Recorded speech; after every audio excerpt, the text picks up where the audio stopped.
so narcotics control ব্যুৰোৰ সহযোগত ঠিক আছে আৰু মিনিষ্ট্ৰি অফ হোম এফেয়াৰ্ছৰ সহযোগত কি কৰিছে আমাৰ অসমত এখন বিশেষ কোঅৰ্ডিনেশ্যন কমিটি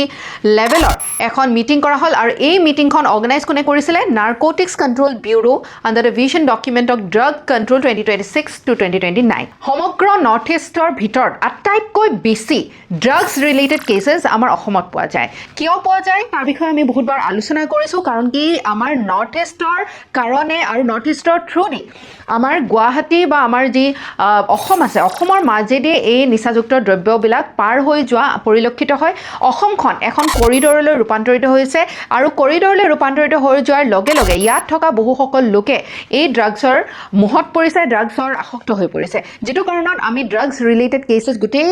নৰ্থ ইষ্টৰ ভিতৰত অসমত আটাইতকৈ বেছি পাওঁ ঠিক আছে তাৰ কাৰণে এটা কি কৰা হৈছে 15টা চেন্ট্ৰেল আৰু ষ্টেট লেভেল এজেন্সিজ একেলগ হৈ ফাইনেন্সিয়েল ইনভেষ্টিগেশ্যন কৰিব জইণ্ট অপাৰেশ্যন কৰিব বৰ্ডাৰ্ছ বিলাক সাৰ্ভেইলেন্সৰ অধীনত আনিব বৰ্ডাৰ্ছ বিলাক মানে আমাৰ যিবিলাক সীমান্ত আছে যেনেকৈ আমাৰ নৰ্থ ইষ্টৰ ওচৰতে ম্যানমাৰ আছে আৰু ম্যানমাৰখন হৈছে গোল্ডেন ট্ৰায়াঙ্গলৰ এটা অংশ গোল্ডেন ট্ৰায়াঙ্গল হৈছে আমাৰ এছিয়াৰ দুটা বিশেষ মানে ক্ষেত্ৰ আছে এটা হৈছে গোল্ডেন ক্ৰেচেণ্ট আৰু আনটো হৈছে গোল্ডেন গোল্ডেন ট্ৰায়াঙ্গলত ম্যানমাৰ থাইলেণ্ড লাওছ এই তিনিখন ডাঙৰ ডাঙৰ ৰাষ্ট্ৰ আহে আৰু এই ৰাষ্ট্ৰতে উৎপাদন হয় আটাইতকৈ বেছি নিচাযুক্ত দ্ৰব্য বা ইয়াতে খেতি কৰা হয় বিভিন্ন ধৰণৰ শস্য যাৰ দ্বাৰা নিচাযুক্ত দ্ৰব্য বা ড্ৰাগছ বিলাক প্ৰডিউচ কৰা হয় যেনেকৈ ওপিয়াম অফিন খেতি কৰা হয় এইখিনি অঞ্চলত আৰু ইয়াৰ কাৰণে জইণ্ট অপাৰেশ্যন সাৰ্ভেইলেন্স ইত্যাদি কোঅৰ্ডিনেশ্যনৰ অধীনত এইখিনি কাম কৰা হ'ব আৰু নৰ্থ ইষ্টখন কিয় ভালনাৰেবল কাৰণ আমি এই গোল্ডেন ট্ৰায়াঙ্গলৰ একেবাৰে নিচেই কাষতে আছো গোল্ডেন ট্ৰায়াঙ্গলৰ পৰা আমাৰ অসম হৈ পেলাই আমাৰ ভাৰতৰ বিভিন্ন অঞ্চললৈ এই নিচাযুক্ত দ্ৰব্যবিলাক যায় আৰু বিশ্বৰ আন মানে বেলেগ বেলেগ ঠাইলৈ এই ড্ৰাগছসমূহ আমাৰ এই অঞ্চলৰ পৰাই যোৱা পৰিলক্ষিত হয় আৰু international border Myanmar Bhutan Bangladesh China চাৰিখন ডাঙৰ ডাঙৰ দেশৰ লগত আমাৰ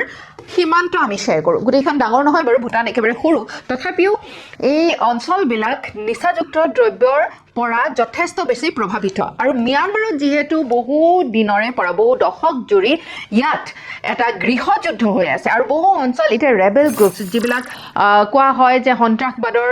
কবলত আছে এই যিবিলাক অঞ্চল এই অঞ্চলবিলাকত আফিম খেতি হোৱা দেখিবলৈ পোৱা যায় আৰু এই আফিম খেতিৰ পৰা প্ৰডিউচ হয় হিৰ'ইন ইত্যাদিৰ দৰে ড্ৰাগছ ঠিক আছে আৰু এই ড্ৰাগছবিলাক আমাৰ নৰ্থ ইষ্টৰ ট্ৰানজিট কৰিডৰ হৈ পেলাই বেলেগ বেলেগ জেগালৈ ডিষ্ট্ৰিবিউট হয় অ'কে যে vision document on drug control 2026 পৰা 2029 লৈকে কি কৰা হ'ব